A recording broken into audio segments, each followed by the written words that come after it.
नमस्कार दोस्तों, स्वागत है मेरे एक नए वीडियो में। दोस्तों, आज का वीडियो मैं यूपी के वृद्ध, विकलांग और विधवा पेंशन लाभार्थियों के लिए खास तौर पे बना रहा हूं। दोस्तों, मैं आप लोग को बता दूं, अब जो है कुछ ही दिनों में आपका पीएमएफएस पोर्टल पे पैसा लगना शुरू हो जाएगा। उसके बाद आपके पेमेंट्स भी जो पेंशन पेमेंट है वो भी शुरू हो जाएगा।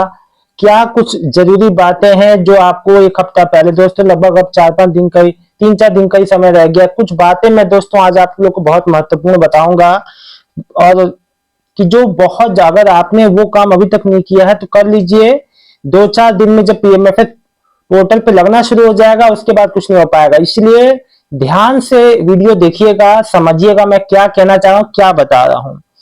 तो दोस्तों, मैं आप लोग को बता दूं, देखिए जिसका 3 महीने का, अप्रैल मई जून का, जिनका नया पेंशन बना है, जिनका अप्लाई कर दिया आया नहीं है, इस बार उनका पूरा आएगा। इस बार एक हफ्ते बाद पीएमएफएस पोर्टल पे लगना शुरू हो जाएगा। दोस्तों, आप लोग अपना एप्लीकेशन नंबर, अगर आपके पास नहीं है तो आप समाज कल्याण विभाग के ऑफिस में या विकास भवन, जहां भी आपका नजदीकी पेंशन ऑफिस पड़ता है, वहां से जाके एप्लीकेशन नंबर ले लीजिए। आप अपना आधार, बैंक की पासबुक ले जाएंगे तो एप्लीकेशन नंबर मिल जाएगा। उसकी मदद से आप अपना पीएमएफएस पोर्टल पे सारी पेंशन की जानकारी, कि आपका कब लगा, कब अप्रूव हुआ, कब वैलिडेट हुआ, कब आपके खाते में क्रेडिट होगा, सारा कुछ आपको नॉलेज मिल जाएगा। दोस्तों देखिए, एक बात मैं कह दूं, जो नए पेंशनर्स हैं यूपी में, जिन्होंने अप्लाई कर दिया है लेकिन उन्होंने अगर एक गलती कर दी है कि अपने खाते में ये नहीं, बैंक खाते में ये नहीं देखा है कि डीबीटी ऑन है कि नहीं, तुरंत आप अपना मोबाइल उठाइए, मोबाइल में माय आधार ऐप को डाउनलोड कीजिए। माय आधार ऐप में आप जब लॉगिन करेंगे, अपने आधार से ओटीपी आएगा, लॉगिन हो जाएगा, आपका आधार अंदर आपका शो होगा। जब आपका आधार अंदर शो होने लगेगा, आप जो उसमें जो रजिस्ट्रेशन करा के आपका आधार जब शो होगा, उसके नीचे कुछ ऑप्शन आएंगे। उसमें एक ऑप्शन होगा बैंक सीडिंग स्टेटस। तो फिर एक ओटीपी आएगा, आप जब कैप्चा फिल करेंगे तो उसमें आपको पता चल जाएगा कि आपका आधार कौन से बैंक में लगा हुआ है, डीबीटी ऑन है कि नहीं, ये आपका क्लियर हो जाएगा। दोस्तों, अब जो 3-4 दिन ही बचे हैं, पेंशन लगना शुरू हो जाएगा पीएमएफएस पे। उसके बाद कुछ नहीं हो सकता, फिर आपका पेंशन डीबीटी ऑन नहीं होगा, आपका दिक्कत हो जाएगा। तो ये तरीका है देखने का। अच्छा, अब अगर मान लीजिए कि आपका डीबीटी नहीं हुआ है, आप अपना घर बैठे कर सकते हैं। दोस्तों, घर बैठे क्या करना है मैं बताता हूं। दोस्तों, आपको गूगल पे एनपीसीआई, बस एनपीसीआई आपको टाइप करना है। आप जैसे ही एनपीसीआई जो टाइप करेंगे, एक पूरा जो वेब पेज खुलेगा, वहां पे ऊपर जो ऑप्शन, जो मेनू में जाएंगे, मेन मेनू में तो क्लिक करेंगे तो आपको कस्टमर का ऑप्शन आएगा। कस्टमर के ऑप्शन पे क्लिक करेंगे तो आपको 4-5 ऑप्शन खुलेंगे। उसमें से सबसे नीचे आपको एक ऑप्शन आएगा, भारत आधार सीडिंग एनेबलर, यानी कि बेस। उस पर क्लिक करेंगे तो आधार सीडिंग डिसीडिंग का ऑप्शन आएगा, उस पर क्लिक कीजिएगा। बैंक अकाउंट का आपका नाम, आपका बैंक अकाउंट नंबर, सब डिटेल आप अपना फिल करेंगे, आधार नंबर, सब सारी डिटेल अपनी फिल करेंगे और फिर कैप्चा फिल करके ओके कर देंगे। उसमें आपको पूछेगा कि नया सीडिंग करना है कि सीडिंग को ट्रांसफर करना है। सब कुछ सेकंड में होगा, सेकंड में।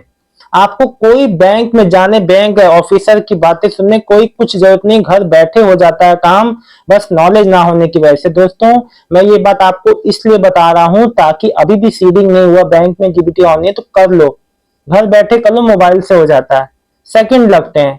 यूपी की पेंशनर्स की बात करूं, अप्रैल मई जून, देखिए 15 तारीख से आपका लगना शुरू हो जाएगा पीएमएफएस में। पीएमएफएस के बाद आपका 1 हफ्ते के अंदर, 2 हफ्ते के अंदर, मतलब कि महीना एंड और जो जुलाई की शुरुआत तक सबका पेमेंट हो जाएगा धीरे धीरे।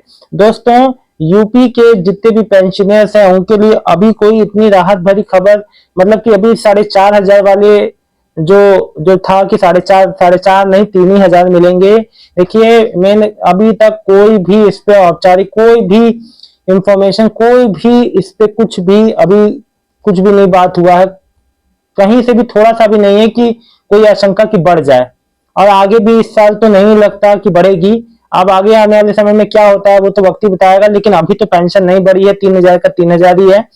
और एक बात मैं आपसे कहना चाहता हूं, जो भी नए पेंशनियर्स हैं, कि अपनी डिटेल, अपना बैंक अकाउंट डिटेल, अपनी एड्रेस, अपना मोबाइल नंबर, सब कुछ एक्यूरेट दें जब भी आप पेंशन नहीं बनवाने जाते हैं या एग्जिस्टिंग आपकी पेंशन है।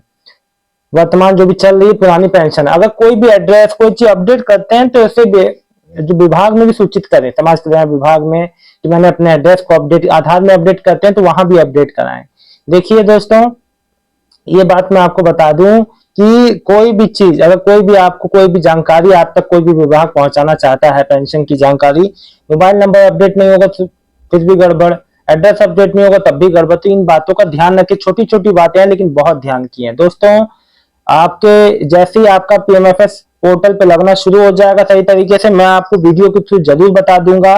और कोई भी मेरे से जानकारी चाहते हैं यूपी के सभी वृद्ध विकलांग और विधवा पेंशन लाभार्थी, तो आप मुझसे कमेंट करके पूछ सकते हैं, हर मैं कमेंट का जवाब दूंगा आपको। इस वीडियो में इतना ही दोस्तों, मिलता हूं नेक्स्ट वीडियो में एक नई जानकारी के साथ। तब तक के लिए आप सबका बहुत बहुत धन्यवाद दोस्तों, आपका दिन शुभ हो।